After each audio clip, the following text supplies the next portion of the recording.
അവിടെ പോയെങ്കിലേ അവളെയും കണ്ടു കാണുമല്ലോ. കുഞ്ഞു പോയിട്ട് നിലവിളിക്കുന്നവളെ. അത് നമ്മളെ വെറുതെ സന്തോഷിപ്പിക്കാൻ വേണ്ടി പറഞ്ഞതാ. അവളുടെ കുഞ്ഞൊന്നും പോയിട്ടില്ല.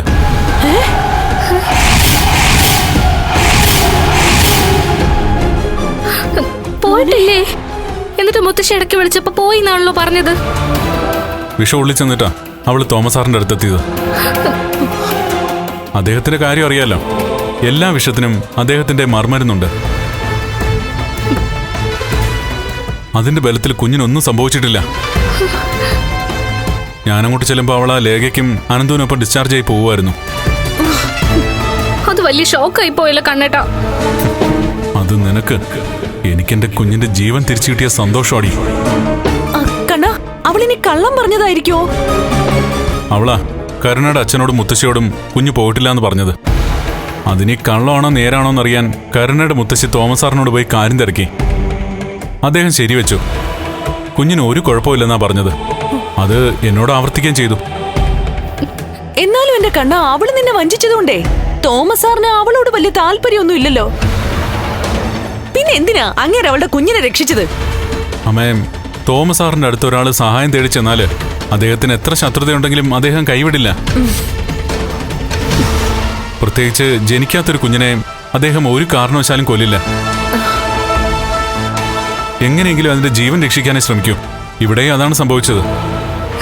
അവളുടെ കുഞ്ഞു പോയെന്ന് കരുതി ഞങ്ങൾ എല്ലാരും സന്തോഷമായിട്ടിരിക്കായിരുന്നു. അതെത്ര പെട്ടെന്ന് ഇല്ലതായത്.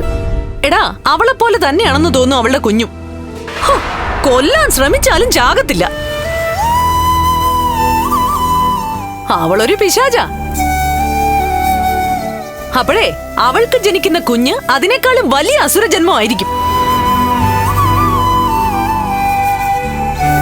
എന്തായാലും ഈ വാർത്ത എന്നെ തളർത്തിക്കളഞ്ഞു.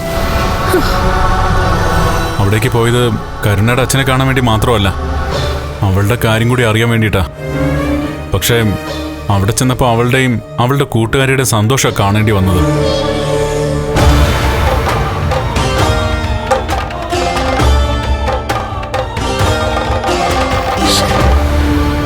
അവന് നന്നായിട്ട് വേദനിച്ചെന്നാ മോളെ തോന്നുന്നത്. എന്നാലും എന്താ സംഭവിച്ചെന്ന് മനസ്സിലാവുന്നില്ല. ഒരു കുഞ്ഞിനെ കൊല്ലാനുള്ള വിഷമൊക്കെ അവളുടെ ഉള്ളിൽ ചെന്നിട്ടുണ്ട്. എന്നിട്ടും എങ്ങനെ രക്ഷപ്പെട്ടൊന്നും മനസ്സിലാവുന്നില്ല.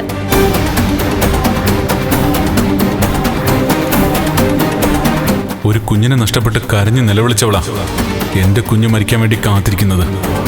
വേറൊരുത്തിയാണെങ്കിലോ 2 പ്രസവിച്ച അമ്മയാ. അവർക്കും ജനിക്കാത്ത കുഞ്ഞ് അലസിപ്പോയെന്ന് കേൾക്കാനാ താല്പര്യം. ഇതൊക്കെ ഏത് യുഗത്തിലെ സന്തതികളാണോ എന്തോ.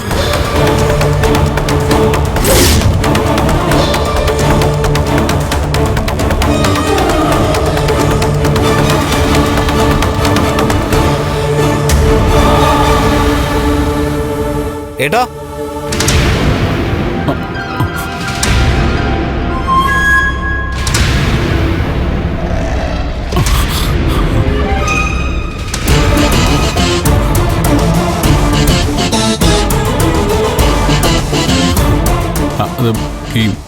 ഇപ്പോ ഇരു പാദങ്ങളും ചലിപ്പിക്കാൻ കഴിയുന്നുണ്ടല്ലോ. അതുകൊണ്ട് ഇനിയിപ്പോ എഴുന്നേക്കാൻ പറ്റുമോ നോക്കി പരാജയപ്പെട്ടുകൊണ്ടിരിക്കുക. ഏട്ടാ, കേട്ടത് സത്യമാണോ? അവളുടെ കുഞ്ഞു പോയില്ലെന്ന് കരുണ പറഞ്ഞല്ലോ. ആ അതെ, തോമസ് സാറിന്റെ മരുന്ന് കുഞ്ഞിന്റെ ജീവൻ നിലനിർത്തി. അങ്ങനെ സംഭവിക്കേണ്ടതല്ലോ. മാരകമായിട്ടുള്ള വിഷമൊന്നുമല്ല അവളുടെ ഉള്ളിലേക്ക് ചെന്നത്. പക്ഷെ ഒരു കുഞ്ഞിനെ സംബന്ധിച്ചിടത്തോളം അത് മാരകമാണെന്നാണ് കരുണയുടെ അച്ഛൻ പറഞ്ഞത്. ആഞ്ജനേയ സ്വാമി മൃതസഞ്ജീവനി കൊണ്ടുവന്നതുപോലെ ചില ഔഷധക്കൂട്ടുകൾ തോമസ് സാറിന്റെ പക്കലുണ്ട്. അതുകൊണ്ടാ നമ്മൾ പ്രതീക്ഷിച്ച പോലൊന്നും നടക്കാതെ പോയത്. കണ്ണേട്ടന് നടക്കാൻ കഴിയുന്നില്ലെന്നേ ഉള്ളൂ. പക്ഷെ ബുദ്ധിക്കിപ്പോഴും ഒരു തകരാറ് സംഭവിച്ചിട്ടില്ല. എന്ന് മാത്രമല്ല, പഠിക്കുന്ന കാലത്ത് പോലും എന്നെക്കാളും മേഘേണേക്കാളും ഒരുപാട് മുന്നിലായിരുന്നു കണ്ണേട്ടൻ. ക്ലാസ്സില് കണ്ണേട്ടന്റെ മുകളിൽ അന്ന് ആരും തന്നെ ഉണ്ടായിരുന്നില്ല.